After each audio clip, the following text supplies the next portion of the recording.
Greetings everyone, this is B. Harper from supermarcy.com and welcome back to another review. Today I'm going to be reviewing a film from 2000 by Philip Kaufman called Quills.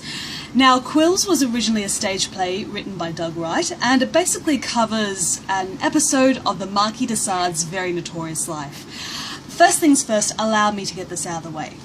There is no doubt that the Marquis de Sade is a heck of a controversial figure, and everything that you have probably heard about him is probably right. The man revelled in his notoriety. There was nothing that he wasn't content to do just to get a rise out of society. But therein lies the attraction to de Sade that I have. On one hand, he's not exactly the person that I would probably want to speak with at length, because the guy was pretty much a pervert, but if one thing can be said for certain, de Sade had the benefit of a classical education, right? He was a very, very smart man, he was incredibly influential, and he was also very, very observant. So when it came to revealing the exploitation of the people and the way the class system works, he didn't hold back. But his way of expressing this unfairness was through the act of sex. The reason why I feel he chose sex is, one, it is one of the most uniting things that human beings have. Whether or not we walk in different circles, all of us at some point in our lives have some sort of sexual longing or experience or what have you. Sex is what keeps us together. It is what makes us, and it also destroys us. So in a sense, de Sade was using the most basest of human interests to really sort of educate his readers and people in general as to just how ruthless French society was. Now, most of his active years was around about the French Revolution, as you were, and he was taken in and out of mental institutions, and every time nobody could really keep a handle on him. He was a very, very naughty boy. But there is no doubt that when you get down to it, what he wrote and what he would reveal about the culture of which he was a part of, there is no denying that there was a lot of fact to what he was saying.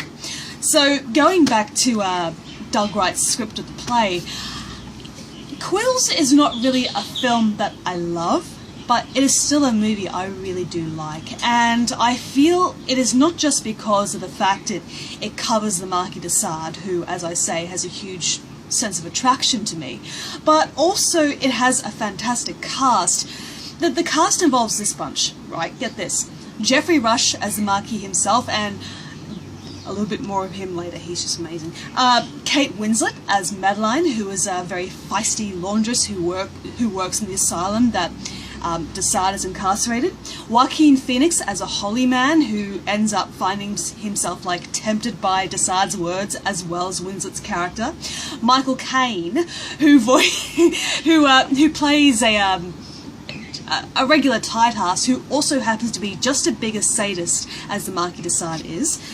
Billy Whitelaw as Kate Winslet's blind mother, and Amelia Warner, who plays Caine's young bride. The performances in this movie are pretty much spot on. Given the fact that this was based off a play, you have to have some sort of standard to your actors if you want your work to be successfully translated. And in the case of Geoffrey Rush, quite frankly, when I think of de Sade personified, I think of Rush's face. The man just has a ball with his performance. He's filthy, he's sleazy, he's charming, he's vicious as all hell sometimes, but he always remains consistent with the role. He is he's fearless. He is as fearless as de Sade quite possibly was. Kate Winslet is completely charming as Madeline. When she befriends Marquis de Sade, well, it's established in the movie that she and him had been regularly conversing with each other, and the reason why that is so is that he educates her on what sort of world she lives in. To begin with, like, she was a very sort of naive young girl, and then when the Marquis de Sade sort of like starts to educate her and tell her that, this world that it's not as pure as so many people like to think it is. And the relationship that he and Winslet have in this movie is so cool. It is it is flirtatious, and it can be a little bit sort of, for lack of a better term, a little bit rapey, but it doesn't get to that point, thankfully.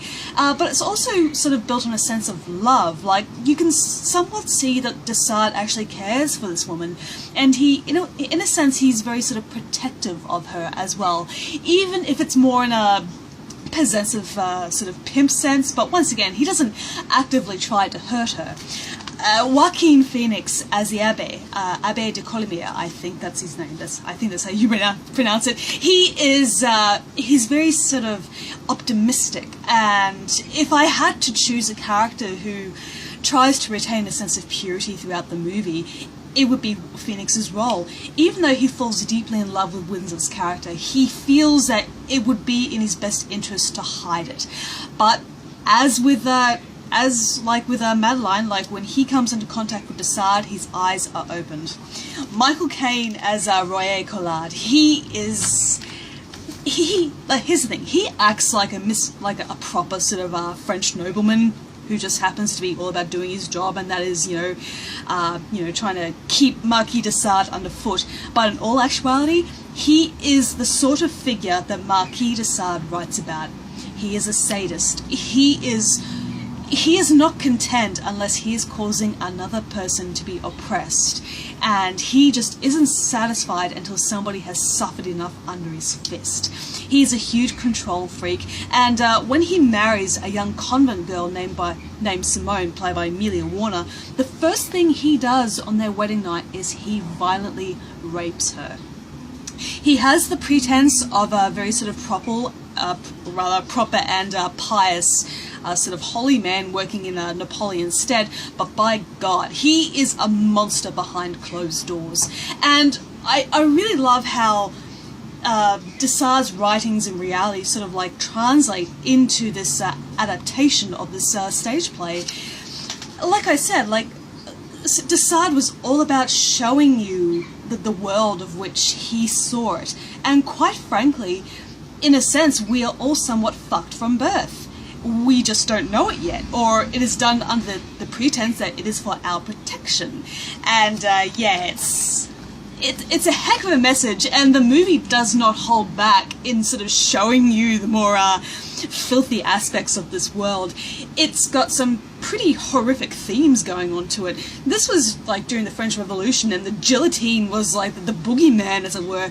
You know, if you were caught doing something you shouldn't be doing, like if you were defying the religious sort of holy way of things, you were put to death. Or if not put to death, then you were incarcerated indefinitely in a prison. Life was not fair if you had a sense of free will.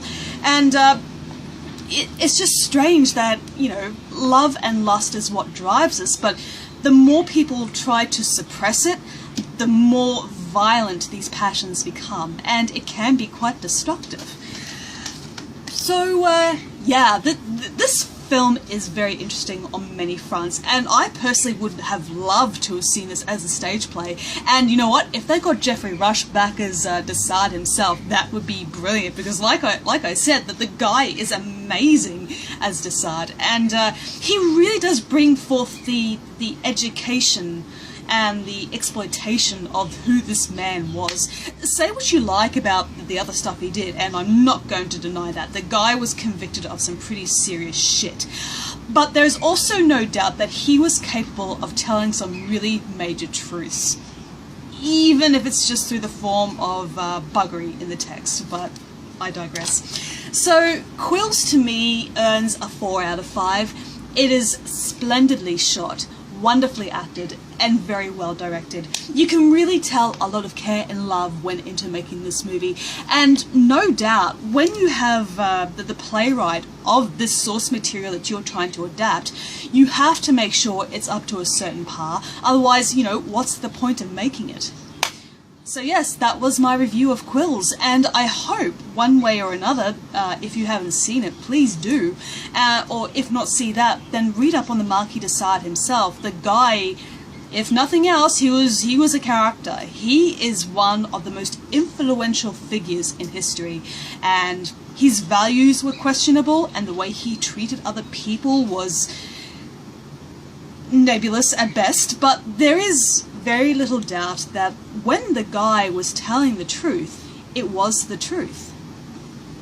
So thank you very much for listening to me again, guys, and as usual, I shall see you in the next video. Ta-ta!